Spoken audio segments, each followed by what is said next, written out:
उत्तर प्रदेश में कांग्रेस के साथ सीट शेयरिंग के मुद्दे पर पेच फंसा हुआ है, तो वहीं दूसरी तरफ समाजवादी पार्टी एक के बाद एक अपने उम्मीदवारों की सूची भी जारी कर रही है। समाजवादी पार्टी ने लोकसभा चुनाव के लिए अपने उम्मीदवारों की तीसरी सूची जारी कर दी, जिसमें 5 उम्मीदवारों के नाम हैं। इस सूची में एक नाम शिवपाल सिंह यादव का भी है। अखिलेश ने चाचा शिवपाल को बदायूं लोकसभा सीट से उम्मीदवार बना दिया है। अब चर्चा इसे लेकर भी तेज हो गई है कि अखिलेश ने बदायूं सीट से भाई धर्मेंद्र की जगह चाचा शिवपाल को क्यों उतारा। दरअसल बदायूं सीट से 2019 में धर्मेंद्र यादव सपा के टिकट पर चुनाव मैदान में थे। माना जा रहा था कि 2024 में भी पार्टी धर्मेंद्र पर ही दांव लगाएगी, लेकिन सपा की तीसरी लिस्ट के साथ ही ये साफ हो गया है कि शिवपाल यादव यहां से ताल ठोकते नजर आएंगे। सपा के इस दाव के सियासी मायने भी तलाशे जाने लगे हैं, खासकर तेजी से बदलती राजनीतिक परिस्थितियों में। यूपी में सपा और कांग्रेस के बीच सीट शेयरिंग को लेकर बातचीत तो चल रही है, लेकिन अटकलें गठबंधन टूटने की भी है।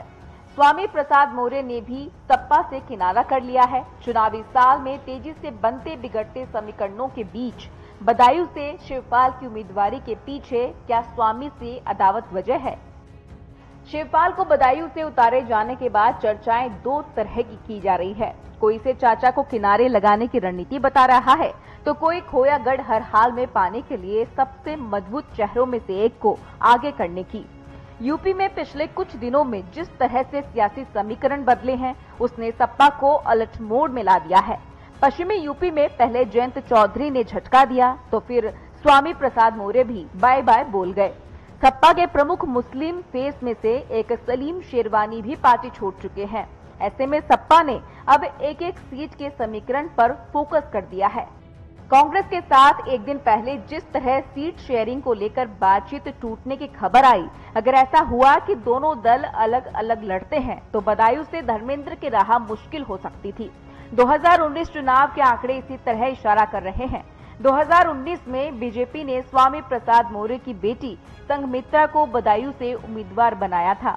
संघमित्रा को 5,11,000 से अधिक वोट मिले और 4,92,000 के करीब वोट पाने वाले सपा के धर्मेंद्र यादव करीब 19,000 वोट के अंतर में हार।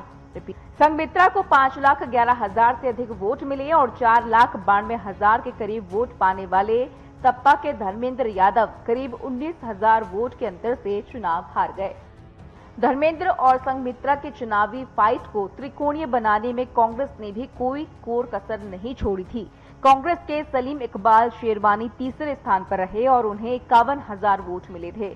संघमित्रा और धर्मेंद्र को मिले वोट के मुकाबले महज 10% नजर आने वाले ये वोट सपा को हार के अंतर के मुकाबले 2 गुने से भी अधिक थे। वहीं सपा नहीं चाहती है कि कांग्रेस से अगर गठबंधन नहीं भी हो तो भी उसका चुनाव अभियान इस सीट पर किसी अगर मगर के फेर में फंसे।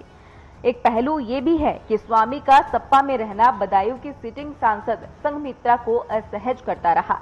स्वामी अपनी बेटी के खिलाफ प्रचार करने नहीं जाते, तब भी पार्टी से आधार बनाकर संघमित्रा को प्रचार के दौरान जनता के बीच घेरती। उनके साथ होने से बसपा का बेस वोटर रहे दलित और मौर्य बिरादरी से कुछ वोट की उम्मीद भी पार्टी को थी, लेकिन अब तस्वीर बदल गई है।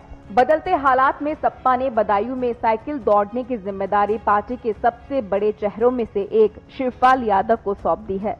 शिवपाल यादव सपा को खड़ा करने वाले नेताओं में से माने जाते हैं। सपा नेताओं और कार्यकर्ताओं के बीच शिवपाल मजबूत पकड़ रखते हैं। हर जाति वर्ग में उनका अपना आधार है। संगठन के मजबूत शिल्पी माने जाने वाले शिवपाल बदायूं में बीजेपी का चुनावी चक्रव्यूह भेदने में सफल रहते हैं या असफल, ये चुनाव नतीजे ही बताएंगे।